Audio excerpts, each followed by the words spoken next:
মা বাড়িতে এলে আমি একেবারে নিশ্চিন্ত। বর্ষাকালের বিকাল, প্রতিদিনই প্রায় ভিজতে ভিজতে বাড়ি ফিরতে হচ্ছে।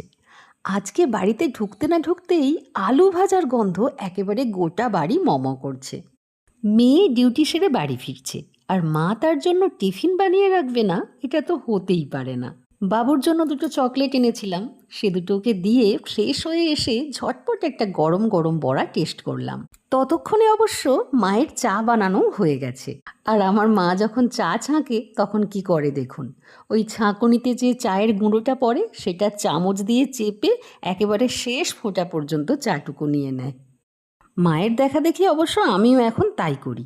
প্রতিদিন তো বিকালবেলা বাড়ি ফিরে ফ্রেশ হয়ে নিজেকেই চিন্তা ভাবনা করে টিফিন বানিয়ে তারপরে খেতে বসতে হয়। আর আজকে একেবারে এসেই ফ্রেশ হয়ে সঙ্গে সঙ্গে খাবার পাচ্ছি। মা ছাড়া আর কে করবে এমন?